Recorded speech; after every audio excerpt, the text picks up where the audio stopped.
लोकसभा में आज 16 घंटे की महाबहस होगी। चर्चा की शुरुआत दोपहर 12 बजे होगी, लेकिन उससे पहले कांग्रेस नेता और पूर्व केंद्रीय मंत्री चिदंबरम के बयान पर बवाल शुरू हो गया है। चिदंबरम ने पहलगाम टेरर अटैक में पाकिस्तानी आतंकियों के हाथ होने पर ही सवाल खड़े किए हैं। कांग्रेस के सीनियर लीडर और देश के पूर्व गृह मंत्री रहे पी चिदंबरम ने पहलगाम टेरर अटैक में पाकिस्तानी आतंकियों के हाथ होने पर सवाल उठाते हुए पूछा कि इस बात के सबूत कहां हैं कि आतंकी पाकिस्तान से आए थे। चिदंबरम ने पहलगाम टेरर अटैक को लेकर केंद्र सरकार पर सवाल उठाया और कहा कि सरकार अपनी नाकामियां छिपा रही है। प्रधानमंत्री मोदी इस पर चुप क्यों हैं? उन्होंने कहा कि पहलगाम में आतंकी पाकिस्तान से ही आए। इस बात के क्या सबूत हैं? हो सकता है कि होम ग्रोन आतंकी इस हमले में शामिल हो सकता है। सोचिए ये पी चिदंबरम कह रहे हैं, जो देश के पूर्व गृह मंत्री रहे हों, वो ये कह रहे हैं कि हो सकता है। जब टीआरएफ जैसे आतंकी संगठन ने इसकी जिम्मेदारी ले ली, जब पूरी दुनिया को भारत ये कह चुका है, डॉजियर लेकर पाकिस्तानी आतंकियों के बारे में सच्चाई पूरी दुनिया में बयां कर चुका है, तो भारत में बैठकर भारत में रहे पूर्व गृह मंत्री पी चिदंबरम ये कह रहे हो सकता है। सोचिए जरा कितना गैर जिम्मेदाराना ये बयान है। आतंकियों को पकड़ना तो दूर, एनआईए उनकी पहचान तक नहीं कर पाई है। सीज फायर के लिए पाकिस्तान के डीजीएमओ की अपील स्वीकार करने का आदेश किसने दिया? सरकार को यह बताना चाहिए। हमारे सहयोगी India TV political editor Devendra Parashar इस वक्त हमारे साथ जुड़ चुके हैं। देवेंद्र, इतना गैर जिम्मेदाराना बयान पी चिदंबरम का, जो खुद देश के गृह मंत्री की पोजीशन पर रह चुके हैं, वो बेनिफिट ऑफ डाउट दे रहे हैं, वो भी पाकिस्तान को। मीनाक्षी, ये बयान बताता है जी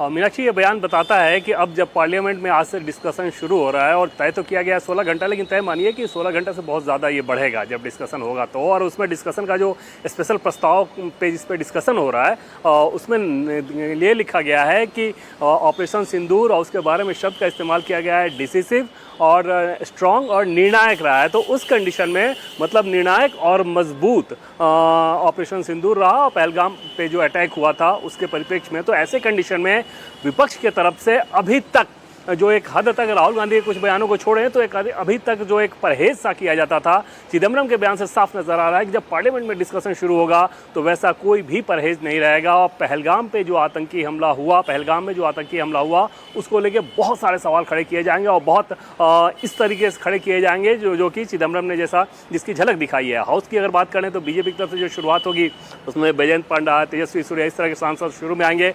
बाद में जो हैवी वेट मिनिस्टर हैं, जैसे अमित शाह की बात कर लें, रक्षा मंत्री राजनाथ सिंह तो जवाब भी देंगे, प्रधानमंत्री भी इंटरवेन करेंगे।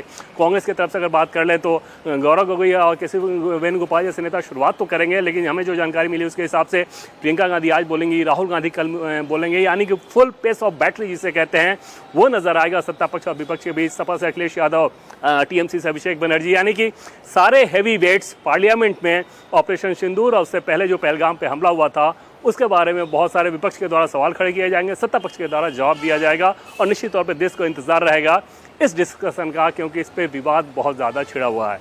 मीनाक्षी जी, देवेंद्र आप रहे हमारे साथ। एक और बड़ी खबर और इसी मसले से जुड़ी हुई खबर, पहलगाम और ऑपरेशन सिंदूर पर संसद में चर्चा शुरू होने जा रही है, लेकिन सियासी भूचाल अभी से मचना शुरू हो गया है। पी चिदंबरम के बाद कांग्रेस सांसद इमरान मसूद के बयान पर भी बवाल है। इमरान मसूद ने कहा कि पहलगाम के आतंकी जिंदा हैं, इसके लिए हर हिंदुस्तानी को शर्मिंदा होना चाहिए। पहलगाम के बाद हमने बहुत कुछ खोया है, बेटियों का सिंदूर उजाड़ने वाले आतंकी जिंदा हैं, ये शर्मनाक है। पता चलेगा कि हमने क्या हासिल किया और क्या खोया, क्योंकि खोया हुआ तो बहुत कुछ दिखाई दे रहा है, हासिल क्या हमने किया शायद ये आज कुछ पता चल जाए। पहलगाम के कातिलों के बारे में क्या है, पहलगाम के कातिल का आइडेंटिफिकेशन हुआ कि नहीं हुआ, क्योंकि आपने स्केच जारी किया और स्केच के बाद बता दिया कि ये तो गलत हो गया, तो ये बहुत ही दुखद है।